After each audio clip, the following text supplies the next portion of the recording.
Okay, just setting the stage. New day, new morning, new shirt. It's about 9 o'clock in the morning, and I'm heading to One Utama shopping center. That's near where Matthew lives. So he drives his car to One Utama shopping center, and I meet him at the pickup point. And the reason we're doing that is because today we're moving my bicycle. I have a touring bicycle, and I have a trailer that I attach to the bike and a whole bunch of other stuff. And Matthew has been kind enough to store it at his house for me while I've not been using it. And today we're moving it from his house to somewhere else, moving it here to my hotel, basically. And then eventually I'll be moving it to another location just to store it with another friend for a while. So that's what we're doing. That's what I'm doing anyway. Going to meet Matthew, pick up my bike, and I think we're going to have lunch. And then after lunch, unload the bike, put it in my hotel room, and maybe other things will happen today. I just got a message from my other friend, KY. He's going to be storing my bicycle for the foreseeable future. And yeah, so we may move it again today from my hotel to somewhere else. I'm not really sure about that yet, but that's what's going on. I'm down here at the Klang River.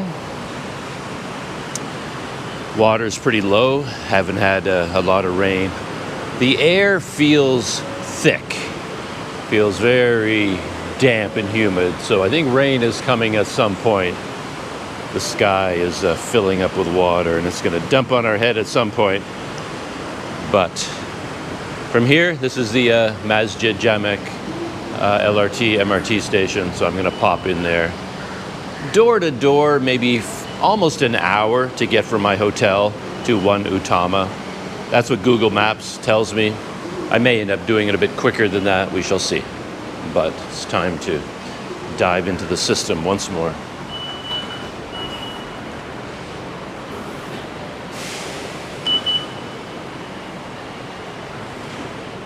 Funny thing is, my sandal is still broken. It's my left foot sandal. The strap that goes around my heel tore in two places and basically ripped off. And I haven't fixed it myself because I realized when I looked it over, it would be a pretty big job because it wasn't just torn on one side. It's not like you just have to sew it back up. You'd have to sew both sides, which would shorten the strap, and it would be very difficult to do. And I think it's such poor material, it would just tear again anyway. So I figure I might as well get a professional to do it and replace it with more durable material. And then I had the bright idea to check my other sandal, because I thought, well, if this one already tore at that spot, what about my right sandal? So I looked, and yeah, it's starting to tear as well. So I guess I'm gonna find a professional cobbler to replace that heel strap on both sandals. So I'm walking around a little bit awkwardly today. My left sandal keeps wanting to fall off. So here's the deal. That's where we are, Masjid Jamek. Just going one stop, past Arseni, and then past Arseni transferring to this line, the Kajang line. That mark indicates a transfer point between the Kalanajaya line and the Kajang line. And if there's a little man there, that means you have to walk. So here it's like you stay inside the station. But the little man transfer means you have to walk outside and get onto the other lines.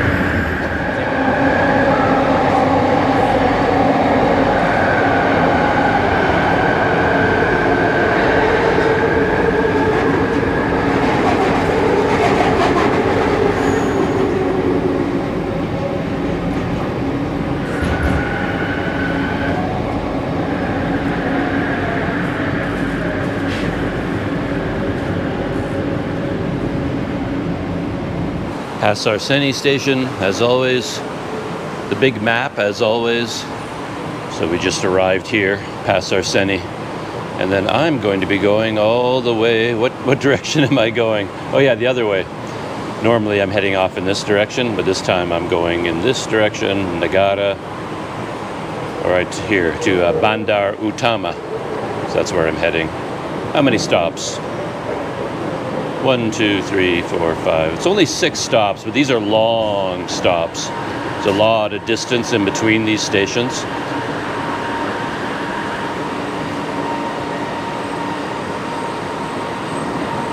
A little bit, not really rush hour. I guess it is. I don't know how long the rush hour is here, but like I said, it's just after 9 o'clock in the morning. So everybody going to work? I was quite entertained this morning while I was getting ready, watching a video from a fellow Canadian YouTuber. His channel is called Camera Conspiracies. I think the guy's name is Casey. I've been Casey with a K, and I've been following his channel for years and years because I stumbled across him when he was living in Chiang Mai in Thailand, and he started his YouTube channel. Well, I don't know if he started it there. I don't think so. Called Camera Conspiracies, but he really got into it when he was in Chiang Mai. I watched all his videos from Chiang Mai, and he's a funny guy, very quirky, has his own style, his own humor, and yeah, he reviews cameras, things like that. And this morning, or a couple days ago, he posted a video in which he was doing a comparison. He does a lot of comparison videos between the Canon V10, which is this very bizarre vlogging camera that Canon came out with a year or two ago. Kind of has the form factor of a smartphone, which seems like kind of a clever idea because so many people shoot videos with their smartphones. Figure, well, you're gonna make a vlogging camera, why don't we copy the smartphone form factor? But anyway, they didn't get it right with the V10. It was just a very bizarre kind of camera. I don't think it caught on. So he was comparing the V10 with the Pocket 3 with the classic Sony X3000.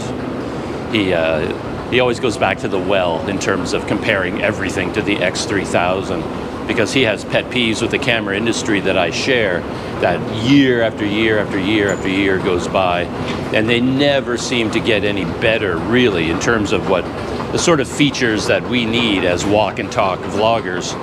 And the X3000 I think came out back in 2016, and they have yet to beat it. Like, nobody has really come up with a camera that's in some ways as good as something that came out in 2016. And Sony, rather than taking the X3000 and improving it and releasing the X4000, they just abandoned that line completely and went off in all kinds of strange directions with weird cameras they were making, and they've never really come up with anything. So anyway, I was enjoying myself watching his comparison video. His videos don't always work for me because he's focused so much on like video quality and slow motion specs, things like that, that don't really matter that much to me. If you're comparing the X3000 to something like the Pocket 3, the main difference for me is form factor and the ergonomics, how the camera physically works. That's a much bigger difference than just talking about dynamic range or what exposes better in the shadows, things like that. But it's always fun to hear him babble on about his various thoughts down on the platform. As I said, past Arseni, heading to Bandar Utama. I just missed my train, actually. I could have made it if I ran. I saw it down on the platform, but I'm in no hurry. So I figured I'll just let that one go. As you can see, the next one is 3 minutes away. No need to rush in life if you don't absolutely have to. I've got plenty of time as it's turning out. But the main thing I was thinking about when I was watching his comparison video is that I'd really like to see him put one more camera in the mix, because the other day I was hanging out with Expat Pete, another YouTuber here in town, and I got to use his Canon G7X Mark II. And it's such an amazing camera. I'm surprised we don't hear more about it, to be honest. When people talk about vlogging cameras, it's a classic. It's so good. I was so impressed with it. I would like to take it outside though, like not just, I just tested it inside an apartment and out on a balcony. I didn't take it outside around heavy traffic or into coffee shops, my usual lifestyle. It'd be nice to play around with that camera and do a test with it. But I'd love to see it compared to the Pocket 3 and the V10 and the X3000, and of course the GoPro, things like that. A lot happens when you physically pick up a camera and start using it yourself. Then a lot of light bulbs start going off. You can read the specs for days, you can watch YouTube video reviews for weeks, and then not really learn anything until you finally just pick up the camera and use it. And it's just like, oh, okay. Then you see, okay, this I like, this I hate. It really helps a lot just to use the camera. It teaches you far more than you'd think. So, yeah, wouldn't mind playing around with it outside. And here it is already. Hardly feels like 3 minutes. Hasn't gone by at all. Yeah, in the morning, they have a very high frequency. They come and go very quickly.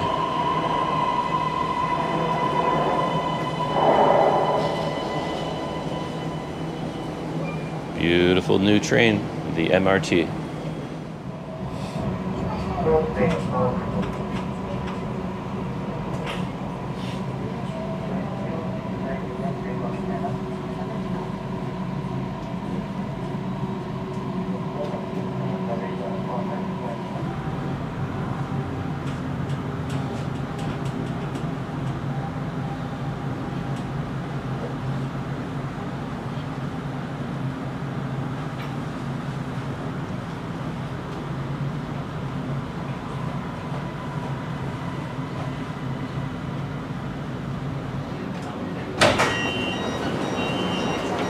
So, we've arrived, Bandar Utama.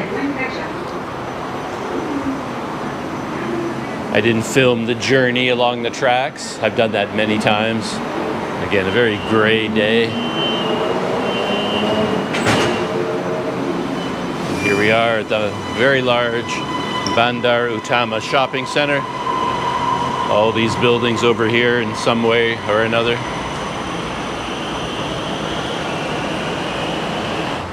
Yeah, it didn't really take an hour to get here. It's about 9:36 right now. Matthew will be here at 10, so I have some time. Power of touch and go.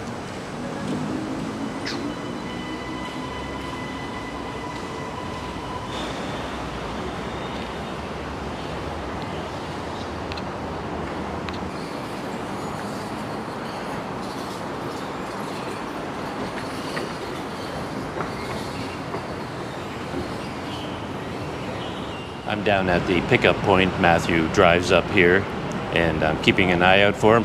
He should be here in a couple of minutes. But I wanted to document this moment because I just got an email from Olympus, and I gave them my Olympus camera to fix. The battery compartment door was broken. The little locking lever just fell off one day, and I gave them a lens that had some fungus growing inside. And I just got an email, I think it refers to both of them, and they're basically giving me a quote for the repairs. So I thought I would do this technically live on GoPro, open up this email and see what they say. It says, here attached our service quotation for your kind consideration. And it says, oh boy, this is very, very small text. It says lever lock battery and M-dial ring. I don't know what that is. But maybe they found something else broken, or maybe the M-dial ring is part of the lever lock battery mechanism. And that would be 30 ringgit for the little lever, 10 ringgit for the other part, and 90 ringgit for service. So to fix the battery door will be 130 ringgit. So I have to say yes or no to that. And then now the other one doesn't say anything at all. Yeah, it just has a service order number, but everything else is blank. It doesn't say what the item number is, the name, the quantity, what they're going to do to it. It's just completely blank, but it does say 150 ringgit. And I know from experience, that's what they charge for lens cleaning. I knew that when I dropped off the lens. But again, it's kind of a weird customer service system I find at Olympus. I had to wait a relatively long time for them to tell me how much it's going to cost, but it's a flat fee. So they knew how much it was going to cost anyway. I knew, they knew. When I dropped off the lens, they told me. They could have just done it right away. I said, oh, okay, it costs 150 to clean the lens. Okay, please clean it. But I had to wait for them to email me the quote. And now I just say yes or no. Yeah, I always find this, I talked about this before, I find all this corporate stuff very off-putting because there's nothing in here. It just says, here attached our service quotation. And I don't know, me being me, I'd kind of like it to say, you know, hey, dear Doug, we looked at your lens. Yeah, we see there is fungus inside. We're pretty sure we can clean it. It's going to cost 150 ringgit. You can see our official quote down below. Let us know what you want us to do. Or in something like, oh yeah, we checked out the battery door. Yeah, we need to replace the lever. And there's a part there called the M dial ring. We got to replace that as well. 90 ringgit service charge for that, plus the cost of the parts. So if that's okay with you, just let us know and we'll get that fixed for you right away. And then a name, right? Just give me some chatter, give me some human contact about this. Yeah. Anyway, that's the email I got. And I'll write back to them and say, yep, go ahead, because I want them to do it. And we'll see how long it takes them to get the work done. But yeah, good news. Now I just have to hear from the distributor, the GoPro distributor, whether or not they can fix my Hero 12 or not, whether it needs fixing or not. And then I'm waiting to hear from SKL Camera Repair about my other GoPro, whether they can fix that as well. So, you know, things could be happening this week. The magic moment has arrived. Matthew's here.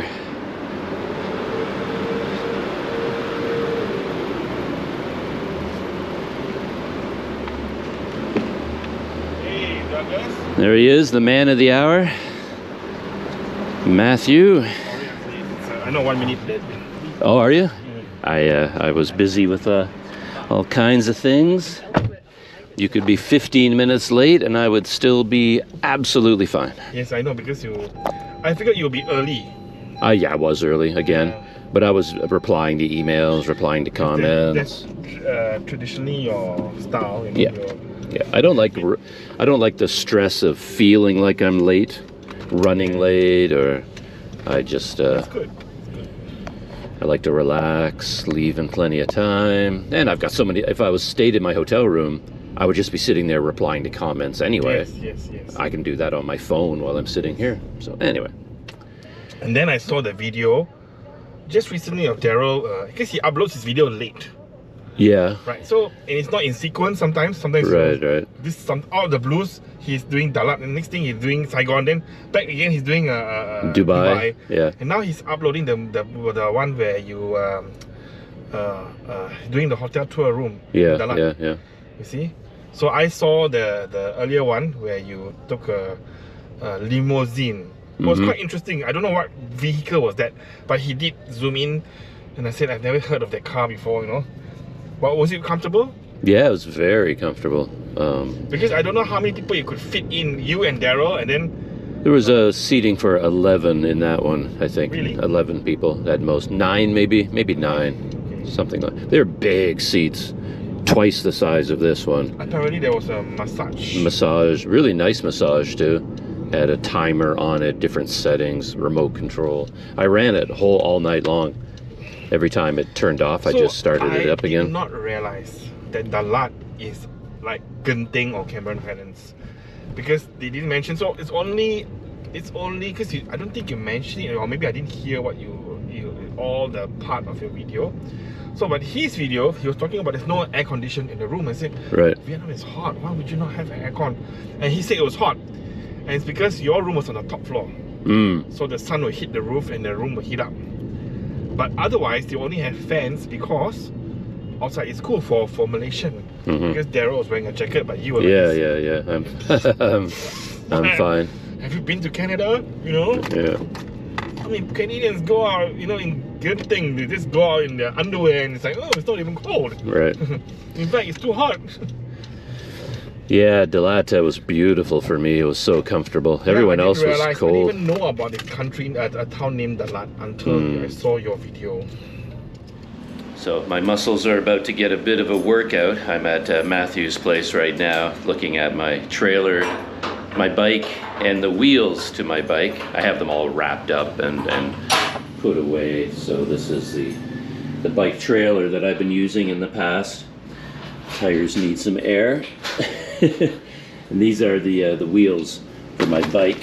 They're inside there, so I'm going to be loading these up into Matthew's car. And then over here is my bike itself. So this is the frame of my bike. I packed it down as small as I could get it. Still pretty big and bulky, so it's going to be a bit of an effort moving this stuff from place to place. In my tiny hotel room, this could definitely be a challenge, but it's only going to be in my hotel room just for a couple of days or a week or two or something. I can make room. I'm used to this sort of thing. My life has often consisted of moving big, bulky things and keeping them in small rooms and making room for them. This is just it's what I end up doing.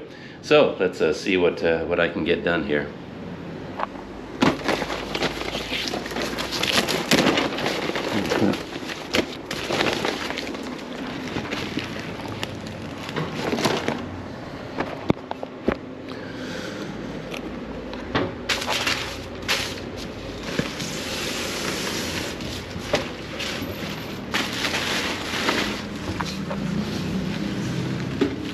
You can see the sun and the heat destroys everything. You know, the straps just ripped in half, and like these plastic bags just turn into paper. Yeah, but as long as your wheels are okay. Yeah, we'll see. So this trailer is kind of interesting because the wheels pop off, or they should. The trailer's been here for a while, kind of untended. So. Oh, look at that. Comes right out. You can see what the heat and humidity does to anything material or plastic. Like this, these are garbage bags. Just basically, yeah, turned into paper. So this is going to make a bit of a mess. I might have to tear this all off. Otherwise, I'm going to leave it all over Matthew's house. Yeah, I think we're going to have to do that. If I carry this through his house, it's just going to leave stuff everywhere. So yeah, I've got myself another garbage bag to put this garbage bag in here. As I said, this is just going to tear into pieces.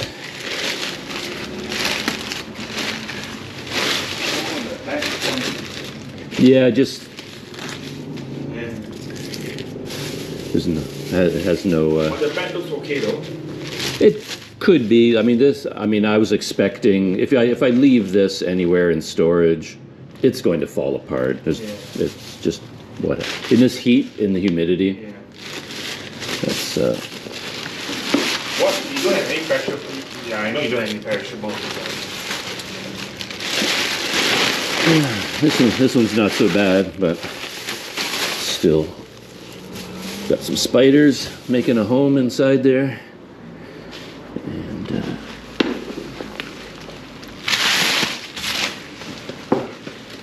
yeah, take that wheel off. Is that from my wheel? No, I think that might be something from you. I'm not sure.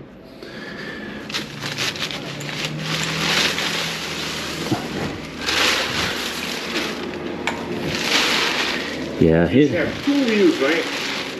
Yeah, I got one there already. Okay. I already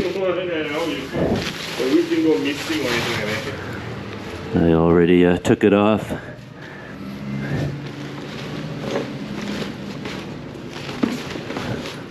Yeah, not as bad. I think there's one more behind. Oh yeah. The small piece is one, I guess. Yeah. So clean it up. Alright. Good to go. Good. Okay, so there it is. There's the trailer. Are you okay to carry it through the house? Oh yeah, of course. Yeah, I thought the alternative is too heavy and bring it through the back. No, it's. But then you got to go down the staircase, you know. No, it's fine. It's normally much heavier than this. Yeah, I think that, but because you took out a lot of stuff. Yeah.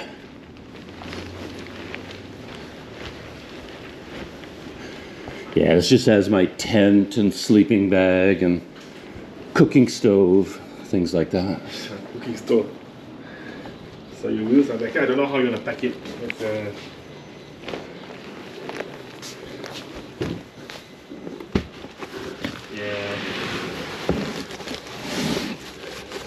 I mean, you could put your Osprey back inside here as well, because remember I took everything from Port itself. I mean, there's so much room. So that was the so far. Well, okay, I've got the trailer wheels. I think the rubber on these might be. If I wanted to do like a big tour, I'd probably buy new tires, because I'm pretty sure these are now. They feel okay, but I'll bet if you start riding. Yeah, especially going long distance like you did in Sumatra. I can't believe you did it, dude. They would be brittle. It's so hot, you know. If you're in Europe, in Canada, you did this maybe. Yeah, it was pretty hard in Sumatra. I mean, in Canada, the summers are probably like what Dalat is like. Yeah.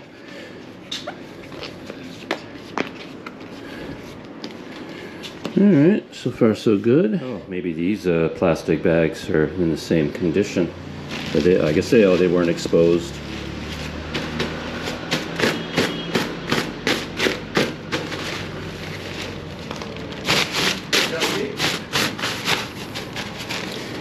Yeah, actually, let me... Yeah, just I don't know about you, but I have the habit of getting really dirty. Like if I paint a room, I'm covered in paint. If I carry anything, I'm covered in dirt. So I'm trying to be a little bit more careful.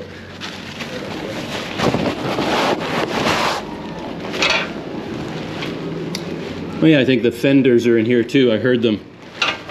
Yeah, I forget how I packed it up. Okay, at least you know you're tall enough. You have to bend over. Yeah. I already hit my head at my hotel this morning pretty badly. There's still my two trailer wheels are back there.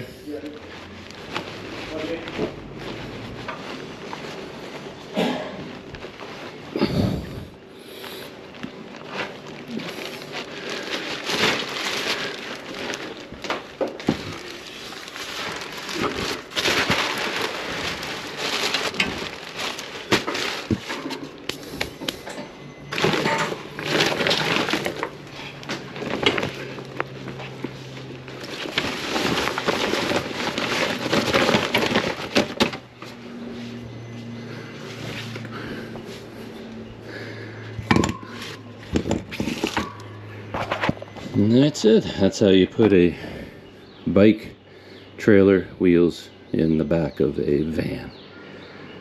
Yeah, it was I remember I had packed all this up when I was in Port Dickson months ago, and I tried to break down the bike as much as possible, like turning the handlebar. I removed the handlebars completely, dismantled it to make. I wanted it as small as possible because I knew I'd be moving it and storing it at Matthew's house. Looks like a lot there. Yeah, but yeah, to be honest, that was easier than I was expecting. Now I just got to wash my hands. Back in Matthew's van, bike there in the back, and we're heading out to have Nasi Kandar. That's right. And there's Matthew. Everybody knows Matthew by now on Planet Doug. And I was asking Matthew about Nasi Kandar, and he told me some interesting things that I didn't know.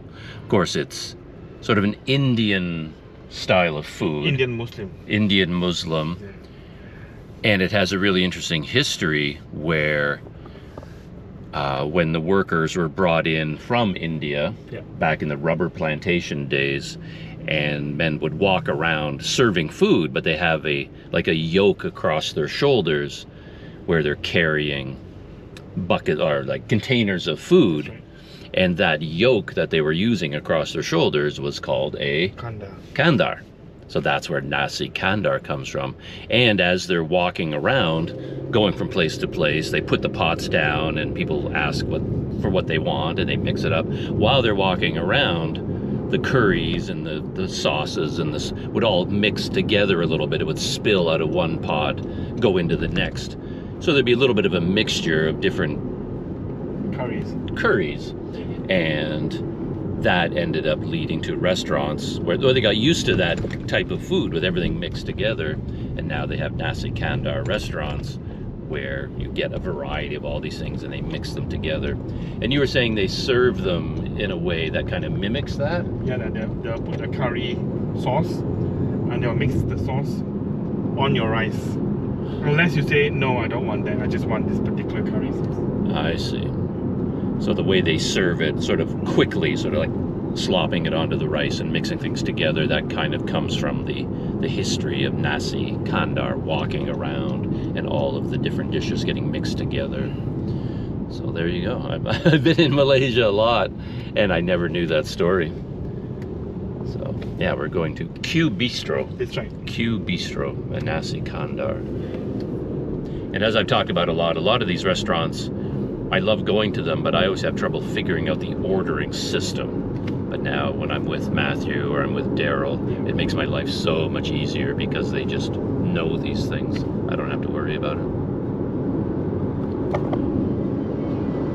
Zooming around KL in a car. Oh, that's how I got here, of course. There's the MRT line up above. It's always fun to be on the highway, and then you can actually see the MRT from inside the car. I'm normally up there. I'm not normally down here. So we're here. Q Bistro, right over there on the corner. Had a little bit of a Malaysian slice of life though here. One thing I know about being in and out of Malaysia a lot, they're very serious about their rules and security. And Matthew parked there and we got out, but then all the security came over and they didn't like the way his car was in that slot.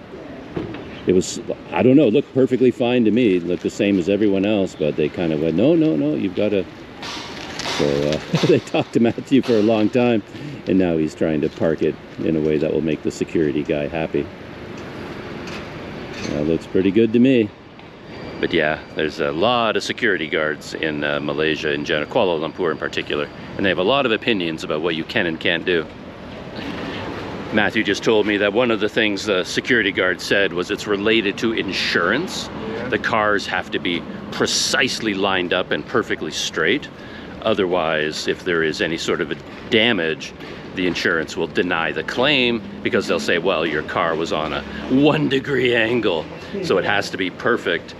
Yeah, it always gets back to insurance and lawyers, doesn't it? Yeah, insurance companies have really done a number on the world. But yeah, here's the neighborhood where we are. I've been here a few times with Matthew at different places. Okay, Nasi Kandar. Most stores are like that. You can choose all your dishes. Right. So right. for me, I would recommend. Well, let me check out the. Are you okay with fried onions? Yeah, of course. The onion chicken is very good. Okay. You can have that and some veggie. If you want anything extra, you can don't order the squid. No. But they do tell you the price though. I see. Oh, it's not 50 ringgit anymore. Oh, that's nice. Yeah. So yeah, I'll leave it to you. That sounds good to me. With some rice, of course. Yes. Nasi Kandar is rice. Right. Okay, so satu kita nasi Kandar dulu. So nasi satu untuk dia. Ini ayam. Nasi biryani nasi. Hah? Nasi biryani nasi. Okay. No.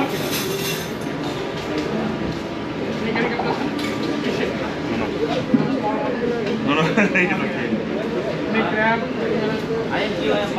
No, this looks like a really nice place. I like the fact that they have prices, like per serving, so you can sort of make a judgment call. Are you okay with eggs? Yes. Yes. Are you okay fish egg or just normal eggs? Normal eggs. Ayam, tolong. Ni, tolong. Ayam. Okay, which veggie do you prefer? This or this? Or... I think I'm in the mood for this. Yeah, this something. Yeah. Okay. Lepas tu curry campur macam nasi kandar. I'm gonna mix everything together. Or you can see how he's putting the curry sauce on, just sort of lifting the ladle high. And I'm guessing that's part of the Nasi Kandar tradition, according to what Matthew told me. You need to hold this rice. Okay. And bring it to the front. The cashier. Okay. Or bring it to the inside restaurant. All right. Find a table. Okay. Then, big enough for the At the table, and Matthew ended up with this selection. What did you get, Matthew? Okay, the chicken. Chicken. Okay, I got the fish eggs instead of the normal eggs. They're fish eggs? Yes. We That can try big? one. Yeah. Why are they so big if they're fish eggs? Is there a whole bunch of little fish eggs together? Yeah. The fish egg comes as a set. Okay, Yeah, good. so they don't separate the fish the way they do for the caviar. I see. This is a more local fish, you know. I so, see. All right. And then you got some crab as well. Yeah. I forgot to see. Why don't you share it with your friend? And I said, oh, okay. They talked you into it? Yeah.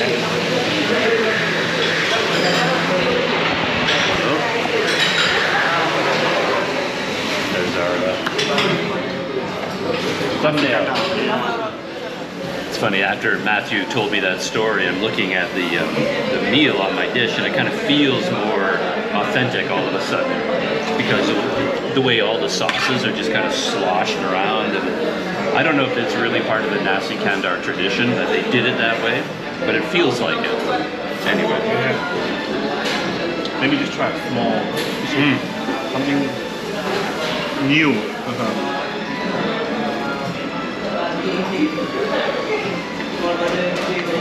So something new here, Matthew suggested I try. These are the fish eggs. He mentioned them when we were standing there, but I didn't really know what that meant because they're so big. But I guess it's a whole bunch of fish eggs together. And yeah, give that a try.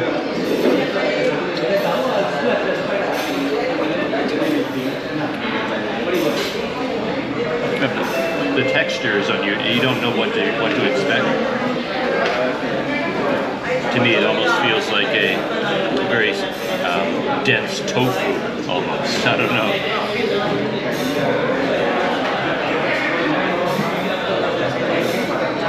Probably a lot of protein in there, a lot of energy.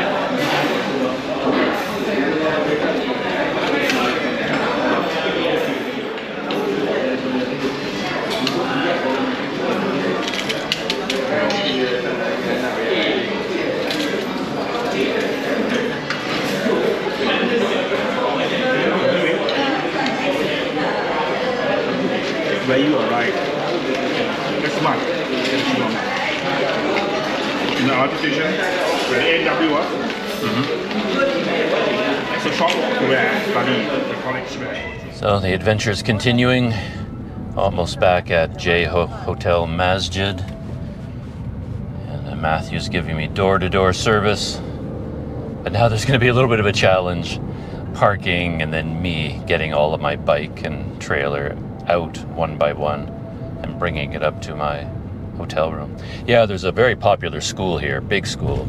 So I think all these cars, that's why they're picking up their children. Yeah, no wonder it's a double line. Yeah, that's what that is. I was wondering, why are there so many cars? Yeah, they're picking up students. School's over. Yeah, it always takes me by surprise. Because again, my generation, we didn't grow up like that. Nobody picked us up at school. That would be ridiculous. But it's very common in everywhere I've been. Philippines, Indonesia, Malaysia. Parents drop their kids off at school and pick them up at school. But yeah, the hotel is up there on the left. Stay to the left to Giovanna Pond. And this is where Daryl would pick me up in front of this clothing store here. Yeah, right. And I would just be standing in front, waiting for him here. But I guess anywhere up ahead here, anywhere where you can stop, that's as close as we're going to get, right? Yes, exactly. Because I start to see how Like right here.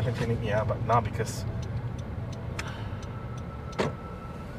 I know the word red clinic there, that's where no, it's further up, right? So, but there's no more parking already in front. Yeah, no, this is perfect. It's a little bit of a walk, but I can get it done. So let's see, strategy-wise, maybe I'll bring the wheels in first. That's the lightest, and then I'll come back for the bike and then the trailer. All right. I'm in the car. Okay. So I have to be in the car in case. Yeah. So if you see me forced to go off, I will still come back. Okay. You know? I'll just stand here and.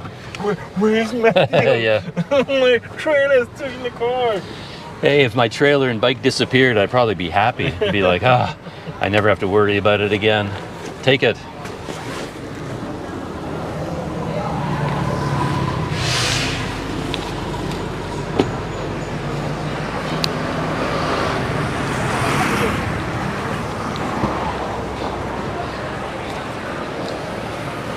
Okay.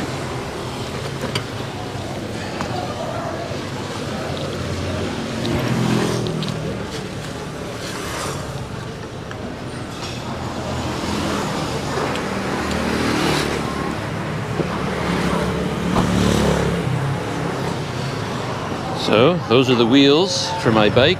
These are the wheels for my trailer, and we'll bring this in first.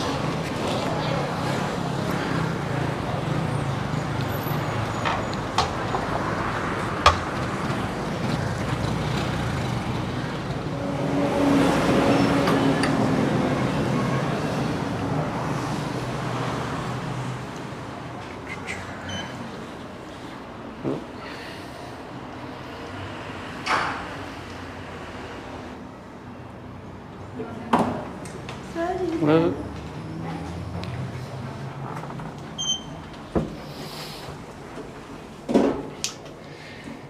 it's funny going in and out of hotels with bicycles and bicycle trailers and a bag of wheels. I always feel like I'm doing something wrong, like I have to sneak in and nobody sees what I'm doing for some reason. But yeah, this is going to be an adventure, finding space in my tiny room for my large bicycle. 3 trips. Oh, it's nice that this opens my door, so that's cool.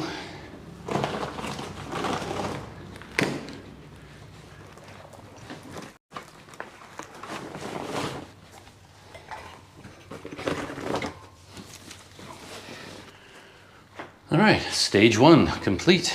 No problems at all.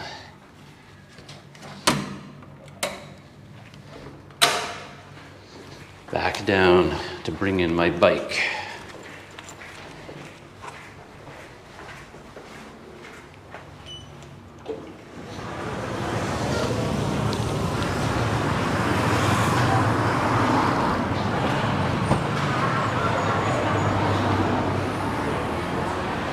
The big test. Stage 1, no trouble. Yeah, hopefully the hotel goes, so what's this, sir? I was just talking about that. It's when I bring this in, they'll be going like, what the heck is that, sir? But yeah, we'll see how it goes.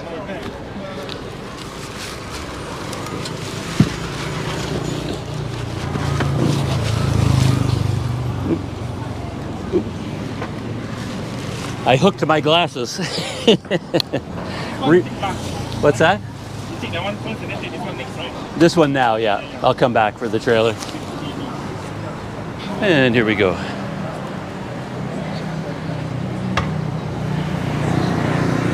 Somehow I built this up in my mind that it would be a lot more difficult than it's turning out to be. But I've moved this bicycle so many different times in my life, boxed it up, brought it to train stations, brought it to airports, brought it to bus stations, carrying. So it's not nearly as heavy as I thought it would be.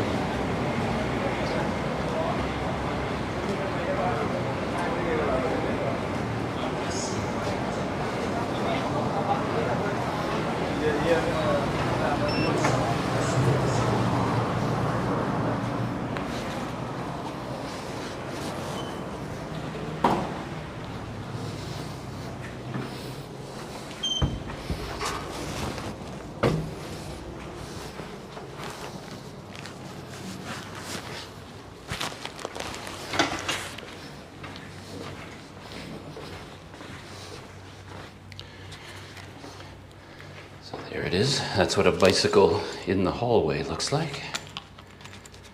I wouldn't believe it, but that's what it is.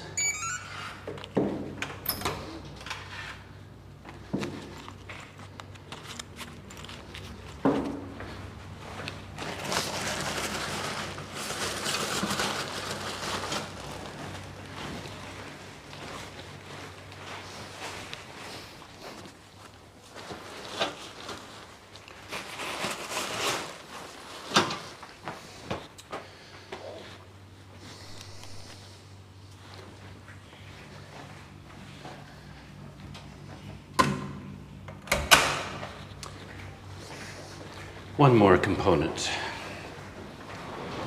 So, easy as can be, no trouble at all. This is the coffee jam, is it? It's a coffee. Yeah, this is where I went. Yeah, it's in my next video. I have breakfast here. I thought they would be closed by now, but no, they're still open. The chicken rice, so it's open for lunch. Okay, yeah. So you okay carrying this all the way there? Yeah, that's very. I think the bike is even heavier than the trailer. Okay, so I hope to see you. Yeah, thank you very much for. When you come back from Podixon or what? Yeah, we'll see how all that. By the time you're there, my class will start again. And... Oh, you brought the wheels in already? Yep. Okay, so... I already got the wheels, which I think it's easier to carry if I turn it this way. Get a nice hard in. So, how many luggages do you have? It's just these silly reading glasses. They always get in the way, hanging on that strap. Okay. See you, man. Yeah, thanks a lot. Oh, you enjoyed lunch? And... Yeah, great to see you again. And yeah, we'll do it again and again and again. Definitely. Okay. Maybe we'll catch up with Daryl. Yeah, actually, we should set that up. Yeah. You and Daryl have so much in common. Yeah, so at least I can sit down and chat, you know.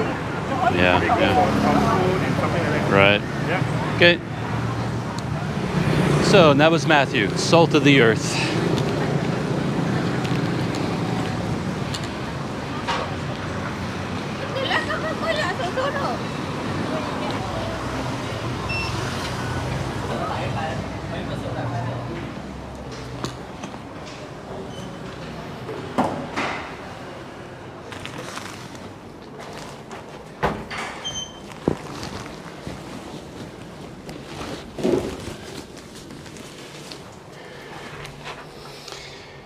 And that's what a trailer looks like, a radical design trekking trailer in an elevator.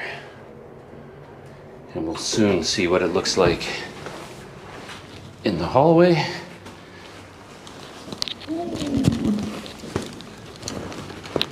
And then inside a hotel room.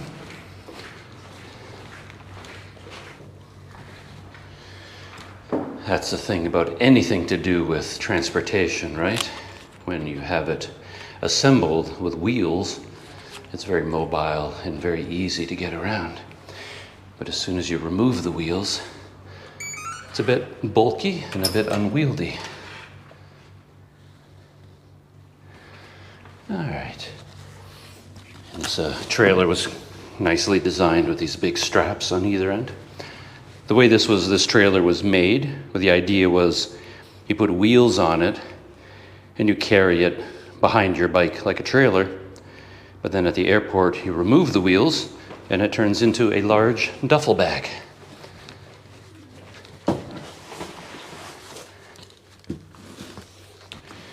And there it is.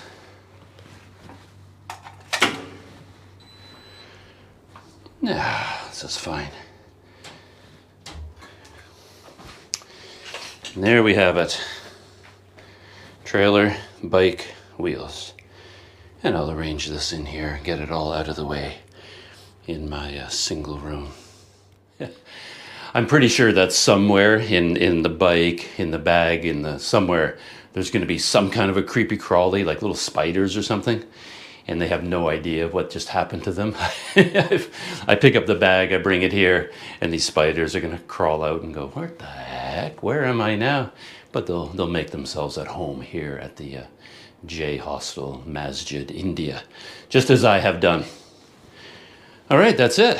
I'm going to settle in and relax, things like that. Yeah, that worked out a lot easier than I thought, to be honest. I had built this up into something bigger in my head, but once you have someone like Matthew helping you out and he's got a big van, all this stuff loads in the back of the van so easily. Might look kind of big and bulky here, bike wheels and trailer, but no big deal. Take your time and just get the job done. It just occurred to me that if you've been watching this video, you might be curious, like, what is inside that trailer? There's nothing all that exciting, but I thought since I'm going to look into the inside anyway and just sort of check up on the contents, even I hardly remember what I might have left in there. Basically just whatever a long distance cyclist might bring with him, like camping gear, tent, sleeping bag, sleeping pad, cook stove, things like that. That's what's in there. There might be tools, spare parts. But anyway, just for fun, and assuming this is super entertaining, I'll just open this up and look through it. Check up on, to be honest, everything looks in better condition than I was expecting. Every time I leave something in storage now, especially this was left outside in the heat of Malaysia for probably 4 months, 5 months, something like that. So in fact, it looks exactly the same as when I left it. It's not covered in mold or mildew. Everything feels dry. But at least I did cover it with several thick layers of garbage bags, so that protected it. And rats didn't get into it. When I left all this stuff at the hostel, some rats chewed into everything and kind of destroyed a lot of stuff. But so far, I haven't seen any holes, like nothing chewed through the side, which is nice. I was expecting to find holes and rodents had gotten into it, but yeah, not bad at all. So let's dig into these treasures. In terms of design, one thing I've always disliked about this bag is how the top lid opens lengthways. That causes trouble for a variety of reasons I won't get into, but I've always thought it would be better if it zipped open this way and then the whole thing opened lengthwise like that instead of like this. It's a little bit, this gets in the way sometimes. It's not that convenient. But anyway, well, look at that. We have some extra, you often end up with extra paper towels and things, and that's one reason a trailer is kind of handy. This is like 100 liters of volume, so compared to a normal backpack, it's huge. I think a lot of backpackers these days, even YouTubers, I see they're using 50-liter bags. So they have a 50-liter backpack and then like a 20-liter knapsack. So 50 liters, this thing on its own is twice as big as a normal backpack. And that just reminded me, I also have 2 pannier bags. Where they? I guess they're either in here. I don't know where they are. I can't remember how I packed. Maybe they're inside here. Yeah, they must be. But anyway, we've got 2 extra. I think I ended up with these because when you buy them in a store, they always have them in bulk. You have no choice. I only wanted to buy one, but I had to buy a whole set. So I have some of those. This is my sleeping pad. You blow it up and it's like a mattress to sleep on. 10 poles. With garbage bags, I have some extra ones because I've had to buy garbage bags to wrap this up for storage, but I had to buy a whole set of them. These are the extras. This would be a large water bottle. So that attaches, has a special mechanism here, clicks into place on the down tube of my bicycle. 2 liters, I think? No. How many liters is this thing? Anyway, it's huge. Water bottle. Had this forever. This has been in my life for as long as I can remember. Mosquito net. Oddly enough, before the recent years of my life, this mosquito net seemed essential to me. And I guess that's because I was staying in like very low budget hotels and cycling. And then the rooms, this was in Sumatra, I guess, and the Philippines, places like that, were filled with mosquitoes. And without a mosquito net, I never would have gotten any sleep. But in the last 4 years of my life, splitting it between Malaysia, Thailand, and then recently in Sumatra, I rarely needed this thing. So, yeah, interesting. This, well, let's set that aside. I don't know what that is. Aha. Sleeping bag. So that is my sleeping bag. I don't know why I left it inside its stuff sack. I guess it's not tightly packed, but technically I should have had it spread out. Same thing with my tent. I'm surprised I left it like this. I should have taken it out of the bag and had it spread out inside. And this is, I assume, fuel container for my cook stove. This is a specially made bottle for alcohol fuel because I like to use alcohol burners. I find them really nice. So that's my fuel bottle for camping. And I do a lot of spaghetti cooking in hotel rooms. Tire pump, of course.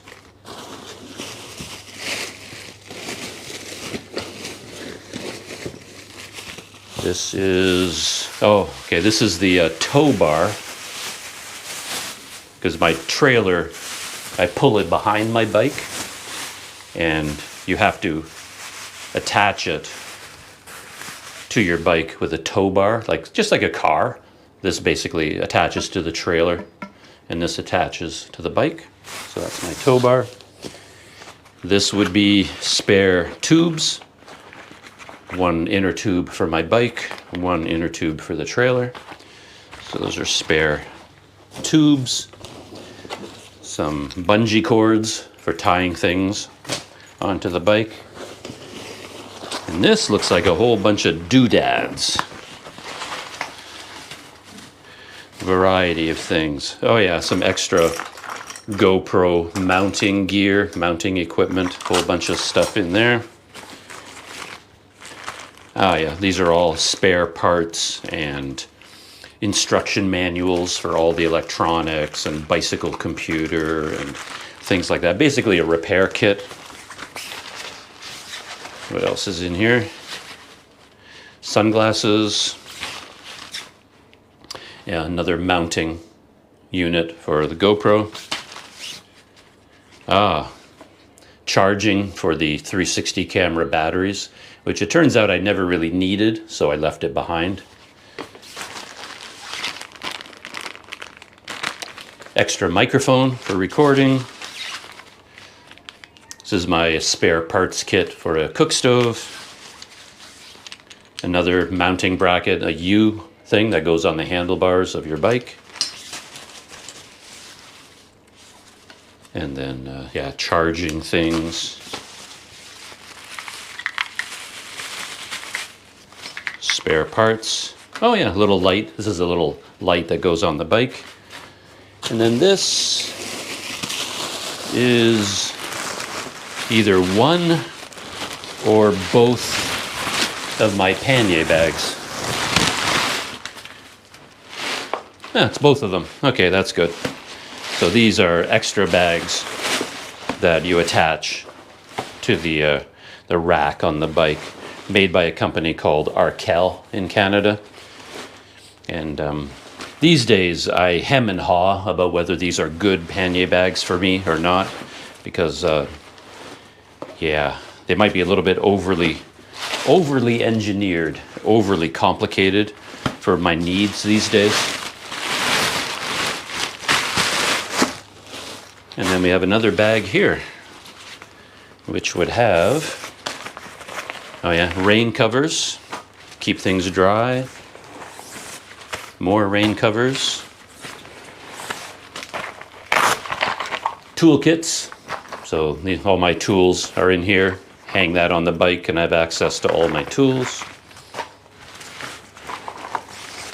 And this would be all more tools, spare parts, oil and grease for the bike. So anything dirty, like this is a chain, lubrication, grease for the ball bearings, things like that.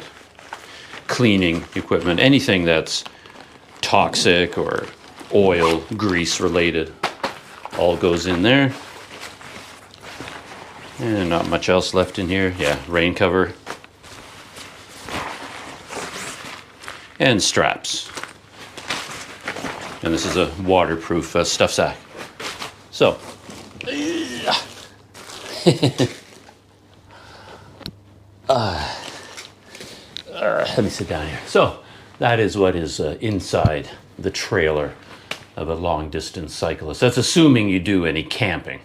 Life would be a lot easier if you made the decision you were never ever going to camp, and then you don't need any of this stuff.